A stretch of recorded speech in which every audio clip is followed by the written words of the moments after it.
آج ایک کام کے لیے چاچو جان نے بھیجا کہ ذرا دکان پر جائیں اور سامان لے کے آنا تھا میرا۔ جب میں اس شخص کے پاس گیا، میں نے جا کر اس سے وہ پوچھا تو کہتا ہے کہ یہ چیز ہے ہی نہیں۔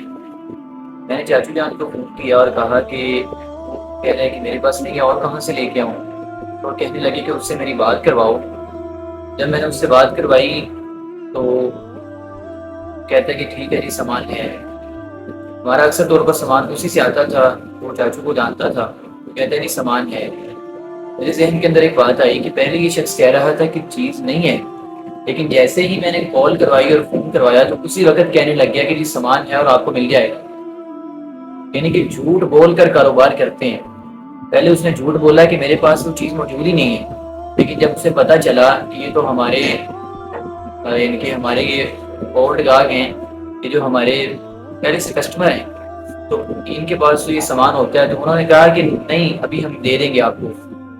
اصل کے اندر کیا تھا کہ وہ پہلے جھوٹ بول رہے تھے، لیکن جیسے ہی انہیں پتا چلا کہ یہ تو ہمارے جاننے والے ہیں، اسی وقت وہ چیز مہیا کر دی گئی۔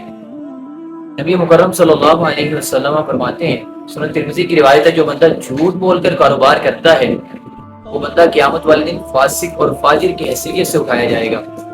اور فاسق بندے کے متعلق تو اتنی بڑی وعید ہے کہ اللہ رب العزت قرآن کریم کے اندر فرماتے ہیں جو بندہ فاسق ہے اس کا نماز جنازہ بھی پڑھنے کی اجازت نہیں ہے۔ یعنی کہ جو بندہ جھوٹ بول کر کاروبار کرتا ہے، اور یہ فاسق کے الفاظ دو پر بولے جاتے ہیں، ایک اس شخص پر بولا جاتا ہے کہ جو کافر ہوتا ہے، اور دوسرا اس شخص پر فاسق کا الفاظ بولا جاتا ہے کہ جو ہو تو مومن لیکن بہت زیادہ غلطیاں کرنے والا ہو۔ یعنی کہ وہ اس قدر اس کی وعید ہے کہ وہ بندہ قیامت والے دن فاسق کی حیثیت سے اٹھایا جائے گا۔ لیکن آج آپ دیکھ لیں ہر کاروبار کے اندر جھوٹ عام ہے۔ نبی مکرم صلی اللہ علیہ وسلم ایک دفعہ ان سے پوچھا گیا کہ سب سے بڑا گناہ کون سے ہے، تو انہوں نے کہا کہ سب سے بڑا گناہ شرک ہے، اور فرمایا اس کے بعد نبی مکرم فرماتے ہیں والدین کی نافرمانی ہے، اور محبوب پیغمبر ٹیک لگا کر بیٹھے تھے، سیدھے ہو کے بیٹھے اور کہا جھوٹ بھی بہت بڑا گناہ ہے۔ لیکن یہ جھوٹ ایسا ہے کہ آج ہمارے معاشرے کے اندر اس کو سمجھا ہی کچھ نہیں جاتا، ہر انسان ہے بات بات پر جھوٹ بول دیتا ہے۔ اللہ تعالیٰ ہمیں دین کو سمجھ کر اس پر عمل کرنے کی توفیق عطا فرمائے۔